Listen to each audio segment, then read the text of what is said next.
অবশেষে বাসানচরকে সন্দ্বীপের অন্তর্ভুক্ত করতে মন্ত্রণালয়ের চিঠি।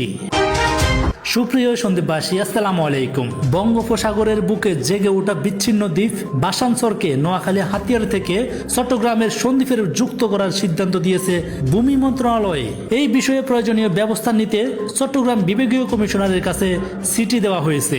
গত 13 জানুয়ারি মন্ত্রণালয় থেকে দেওয়া চিঠিতে বলা হয়, অন্তর্জেলা সীমানা নির্ধারণ নিষ্পত্তি লক্ষ্যে গঠিত কারিগরি টিম যে প্রতিবেদন দিয়েছে তার আলোকে 6টি মৌজা সন্দ্বীপ উপজেলার অন্তর্ভুক্ত করতে প্রয়োজনীয় ব্যবস্থা গ্রহণের অনুরোধ করা হলো। চিঠির বিষয়টি গণমাধ্যমকে নিশ্চিত করেছে সন্দ্বীপের উপজেলা নির্বাহী কর্মকর্তা ইউএনও মংসিংহ মারমা। বঙ্গোপসাগরের বুকে জেগে ওঠা বিচ্ছিন্ন দ্বীপ বাসানচর 2010 সালে শহরটি দৃশ্যমান হলেও 2017 সালে এসে রোহিঙ্গাদের পুনর্বাসনের কারণে আলোচনায় আসে দ্বীপটি।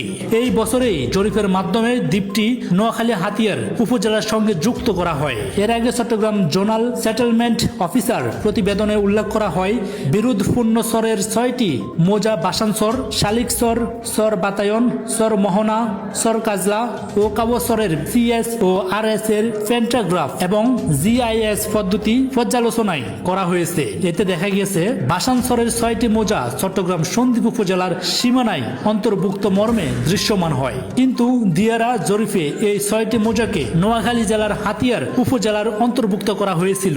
সব দিকে বিবেচনা করে বিরোধপূর্ণ এই চরটি বাসানচর সন্দ্বীপ উপজেলার অন্তর্ভুক্ত মর্মে প্রতীয়মান হয়।